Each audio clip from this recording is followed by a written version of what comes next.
Ipar dari Bapak Prabowo Subianto lebih memilih makan siang gratis ketimbang melanjutkan pembangunan IKN.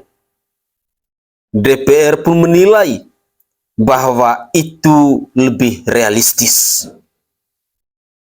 Apakah ini merupakan tanda-tanda bahwa pembangunan ibu kota Nusantara di Penajem, Kalimantan Timur itu tidak akan dilanjutkan lagi di pemerintahan yang baru yang akan berjalan mulai bulan November 2024 mendatang ini?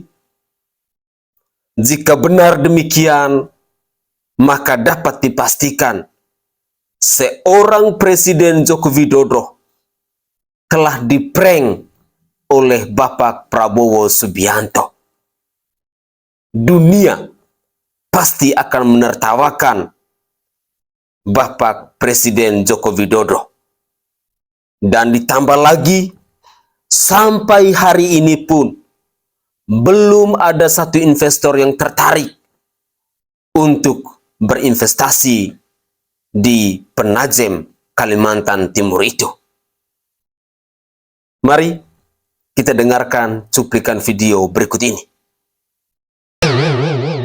Nah loh, kalau iparnya Prabowo sendiri udah ancang-ancang kayak gini, Jokowi bisa apa? Hah? Ditambah lagi November tahun ini, pemerintahan itu sudah dipegang secara penuh oleh Prabowo. Kalau seandainya nanti Prabowo merealisasikan apa yang dikatakan oleh iparnya sendiri, yaitu lebih mementingkan atau lebih fokus makan siang gratis daripada pembangunan IKN, Jokowi dan Gibran juga bisa apa? Karena di sini posisi Gibran itu tidak lebih kuat dari Prabowo yang menjadi presiden.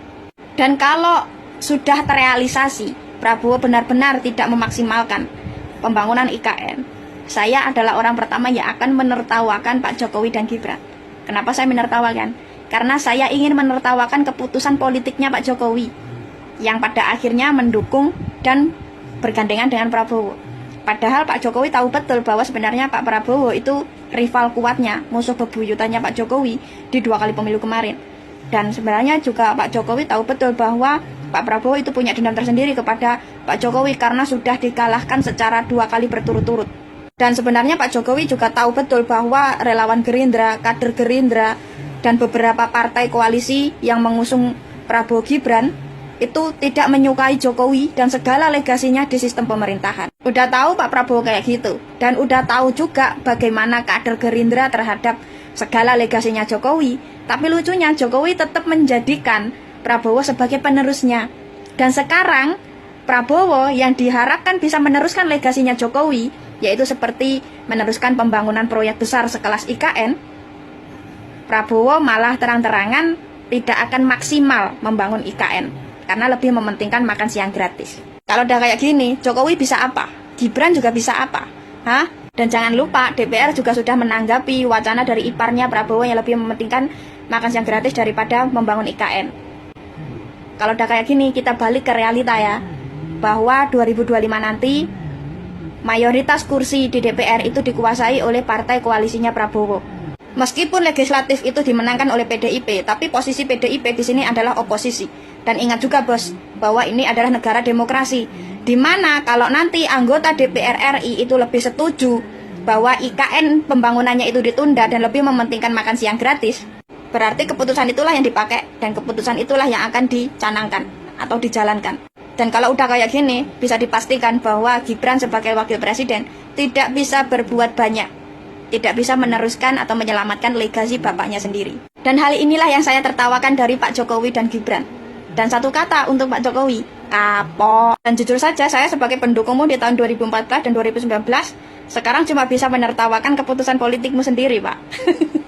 Ternyata keputusan politik seorang Jokowi itu malah merugikan Jokowi itu sendiri. Seperti contohnya ya saat ini, Prabowo diharapkan jadi penyelamat atas legasinya, ternyata malah Prabowo jadi ancaman terbesar atas legasinya sendiri. Assalamualaikum warahmatullahi wabarakatuh. Salam Om Swastiastu, Namo Buddhaya, salam kebajikan dan salam sejahtera untuk kita semua. Gibran Raka Buming Raka dalam bahasa kami yang rakyat jelata, ketika dia menang sebagai calon wakil presiden dari Bapak Prabowo Subianto, dia hanyalah ban serep. Dia tidak punya power yang kuat. Menarik di sini, ketika kita mendengar pernyataan dari ipar Bapak Prabowo Subianto yang mengatakan bahwa lebih mementingkan makan siang gratis ketimbang melanjutkan pembangunan IKN. DPR pun menanggapi bahwa itu jauh lebih realistis. Apakah ini merupakan tanda-tanda awal bahwa Joko Widodo yang saat ini tinggal menghitung bulan berkuasa sebagai seorang presiden di bangsa ini telah diprank oleh Bapak Prabowo Subianto bersama Partai Gerindra itu? Jikalau benar demikian, maka banyak orang yang akan menghujat, yang akan mengkritisi Bapak Jokowi dan keluarga. Tentu, saya secara pribadi hanya punya harapan agar pembangunan IKN itu tetap dikerjakan dan tetap dilanjutkan, karena itu sudah menghabiskan triliunan rupiah. Dan yang lebih menyakitkan lagi, jikalau benar Bapak Prabowo tidak akan melanjutkan pembangunan IKN itu, maka Jokowi akan menjadi orang kedua di bangsa ini, di mana anak cucu kita akan mengetahui bahwa ada yang namanya rumah hantu mangkrak setelah Wisma Atlet Hambalang. Bapak Susilo Bambang Yudhoyono meninggalkan sebuah museum sejarah yang saat ini sudah menjadi padang alang-alang, yang saat ini sudah menjadi rumah hantu yang bernama Wisma Atlet Hambalang. Apakah Bapak Presiden Joko Widodo juga akan mengikuti track record atau rekam jejak dari Bapak SBY, yakni meninggalkan IKN sebagai rumah hantu di Penajem, Kalimantan Timur ini? Harapan terbesar saya, janganlah ini terjadi. Karena dunia luar pun pasti akan menertawakan jika benar ya bahwa IKN itu tidak akan dilanjutkan lagi di pemerintahan yang baru. Ditambah lagi bahwa sampai saat ini belum ada investor yang tertarik untuk berinvestasi di ibu kota Nusantara. Tentu ini sangat miris, tetapi ini adalah realita yang terjadi di bangsa kita. Mari kita tunggu saja perkembangan mulai dari bulan November 2024 nanti. Apakah seorang Prabowo Subianto akan melanjutkan pembangunan IKN, ataukah keluarga Joko Widodo yang akan dihujat dan dikritisi oleh masyarakat Indonesia? Dan yang lebih memalukan lagi, karena majunya, menangnya Bapak Prabowo Subianto ini atas dukungan dari Bapak Presiden Joko Widodo.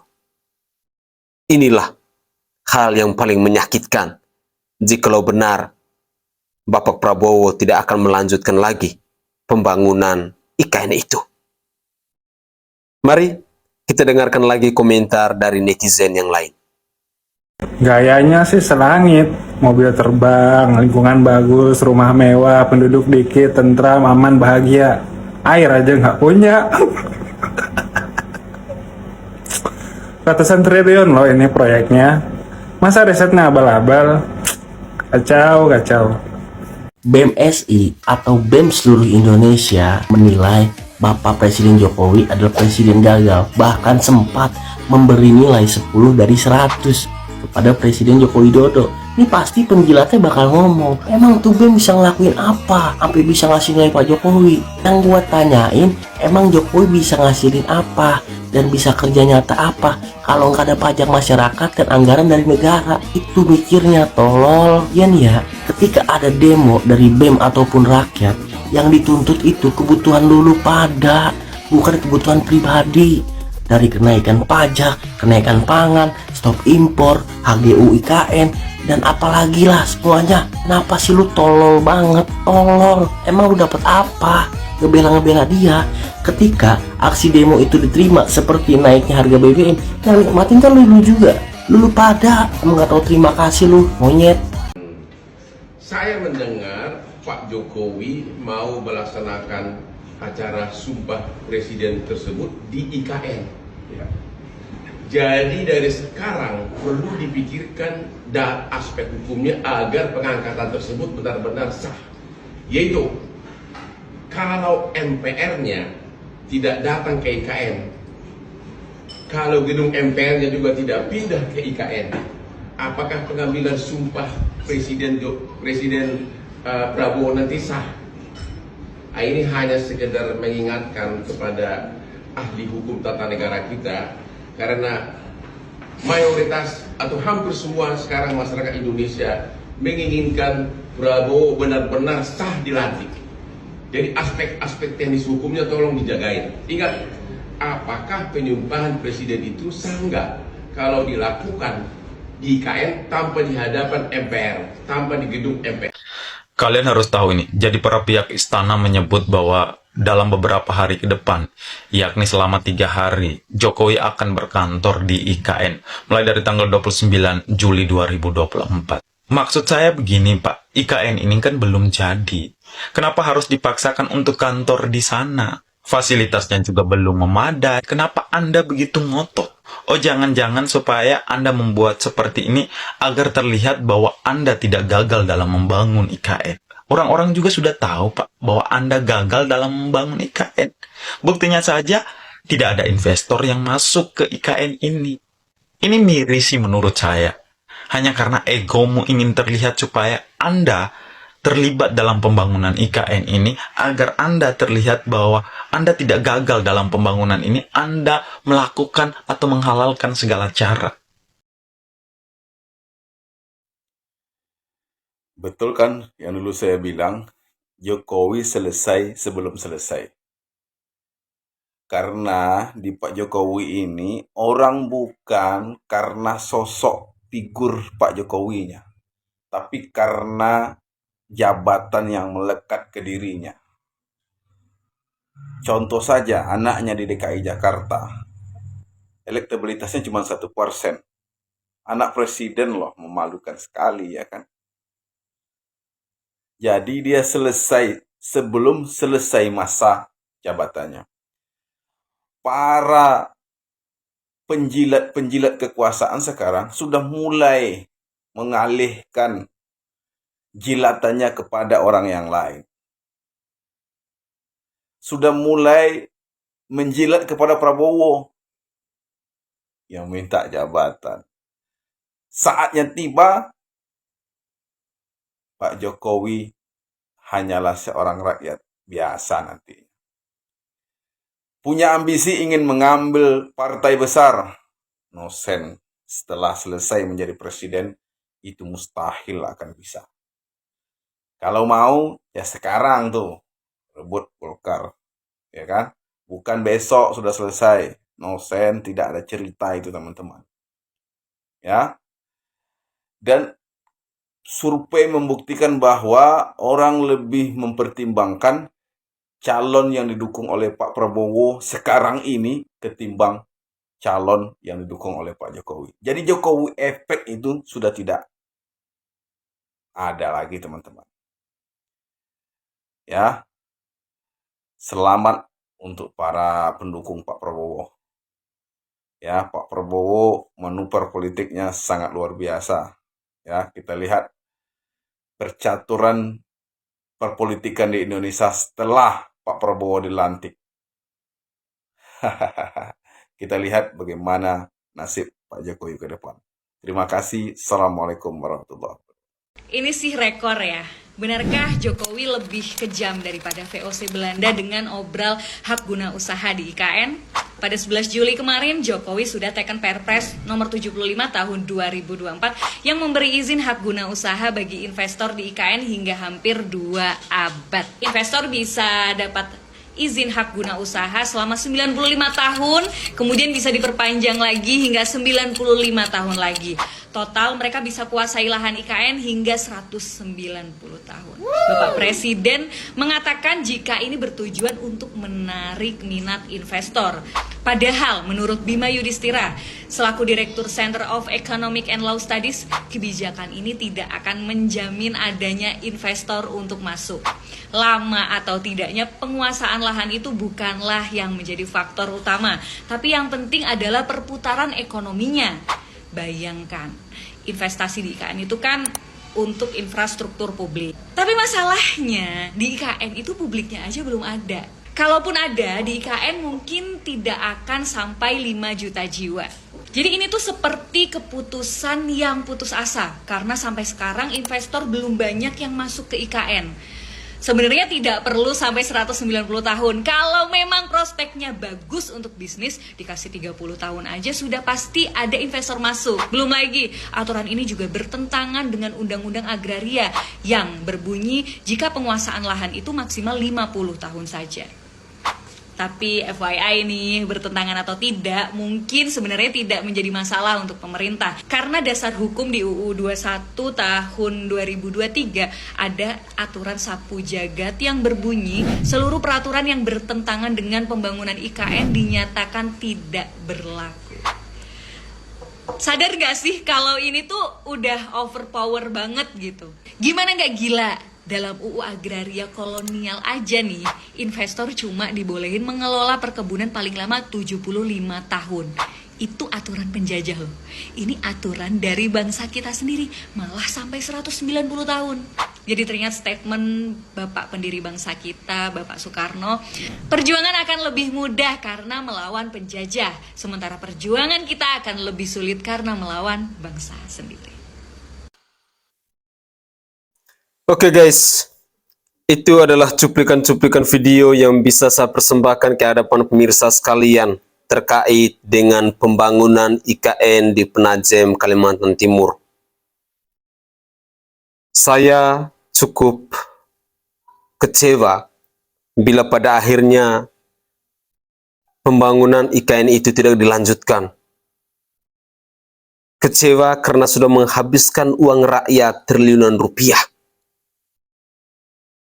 Sosok Presiden Joko Widodo pasti akan dikenang sampai ke anak cucu kita bila pembangunan IKN itu tetap dijalankan.